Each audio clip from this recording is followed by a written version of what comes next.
It's no secret that getting all of those 74 blueprints in Arc Raiders is quite the task, with how rare some of them are and the fact that you can loot duplicates. So you're going to want to do everything you can in your favor to help you get more blueprints faster, to help fill out your collection so you can craft whatever it is you need. Well, we've done a bunch of testing, a bunch of looting, a bunch of research and figuring things out so that we can concisely bring to you everything you're going to want to know to unlock all of those blueprints faster. A quick like below is a great way to support us, and tell us your thoughts. Do you think the blueprints are too rare? Are they just right? Should they be wiped with expeditions or not? Put it down below so we can settle the debate. Alright, so as said, we've done a lot of testing across the different maps, across the different night modes, across the different events like the Electromagnetic Storm and more, and we've got some findings to talk about. The first thing to know is that during daytime, there are different things that you can loot, and some of them definitely have higher chances of giving you better items and blueprints than others. In particular, the brown drawers that can spawn are really good, and also pretty much any type of locker are really good. So if you're ever in an area with those brown drawers or these kind of lockers, you want to prioritize looting them, as they generally give higher tier loot and some nice blueprints, at least more so than some of the other lootable objects. But it seems like after the recent patches, the blueprints have got a lot rarer in daytime. We believe that they've either moved or increased the loot chances even more in the alternate conditional modes on the different maps. This is where things like night mode come in. They actually tell you that there's increased loot in night mode, and this basically means you get higher tier loot like epics and legendaries a lot more often while playing in night. I guess it's the trade-off for the fewer extracts, the much darker setting, and people generally being a bit more aggressive with PvP. We did a bunch of runs targeting the best loot containers we could in daytime, and we were not really reliably getting many blueprints. But then we went to the night mode and we saw a good uptick in the amount of blueprints that we were getting every match. But by far the best way to get blueprints, it seems, at least from our very own testing of doing multiple matches in these different modes, is the Electromagnetic Storm conditional event. This can happen on a variety of the different maps, and it doesn't say it strictly increases loot, but you'll notice that it's basically still nighttime. Less arcs spawn in, and there are those crazy lightning strikes that can come down.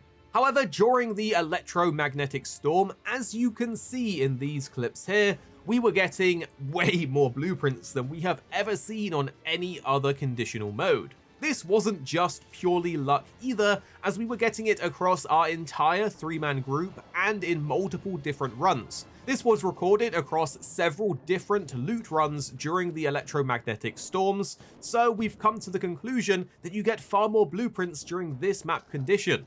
It seems like you generally average at least 1 blueprint per loot run during the storm, and that's accounting for some runs where we got more than other runs, so that's kind of like an average. But generally speaking, you can get 1 or 2 on every run. It's pretty crazy, especially considering how close together while looting we were getting all of these blueprints, and they weren't just the boilerplate Bettina ones either.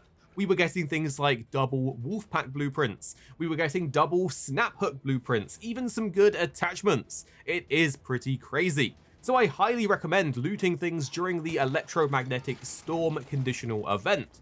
And when it comes to where you want to loot, don't worry, we've got you covered with some of our top loot spots so you can go and get that juicy loot. The first spot will be inside of the Testing Annex, again during the Electromagnetic Storm. This Testing Annex is full of different medical loot containers that give you some good stuff, but we were getting so many blueprints from this building.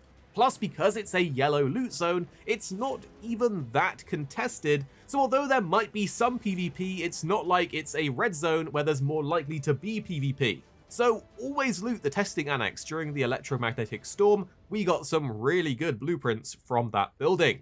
After that, another one on the Damn Battlegrounds map will be the Control Tower, either during nighttime or again during the storm. This place is a lot more PvP heavy, so you need to be quick in and out if you don't want any trouble, or bring a few traps, mines and smoke grenades just in case. But inside of the Control Tower, there's a load of lockers that you can loot, a bunch of other things to loot, and you can always go up to the very top, slide down the ladder, jump off, and loot the things outside of the key room, as there's a bunch of good loot spawns there as well. So the Testing Annex and the Control Tower are really good on the Dam Battlegrounds map. Moving over to the Buried City map though, located here on the map inside one of the just general houses on the street, you can actually go up the stairs to find a breach room. This breach room during nighttime is incredibly juicy with a bunch of good loot in it. There's loads of the brown drawers and other things to loot. There's often backpacks and other containers. This breach room is really good to get a bunch of goodies. And on the Buried City, the Grandioso apartments are also very good for getting blueprints and loot. People have reported getting Tempest blueprints in here, while for me, I got my double back-to-back Wolfpack blueprints and a Lance mixtape in this building.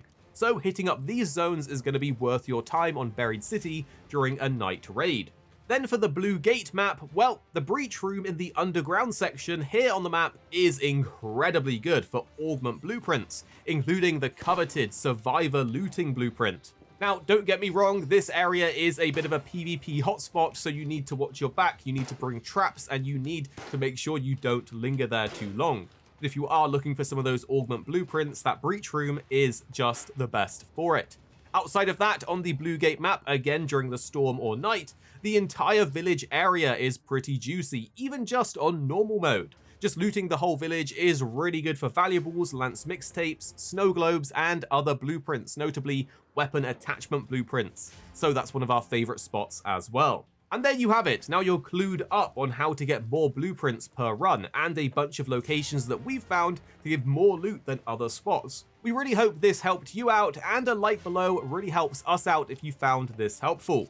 And subscribe for more Arc Raiders coming your way very, very soon. Here at Arix Gaming, we're two friends who love to play games. You have me, Paradise, as well as 2-6. Our goal is to keep the videos as concise as possible by cutting out any of the fluff and focusing on what really matters with high quality videos. So make sure you're subscribed down below for more videos on your favorite games coming very, very soon.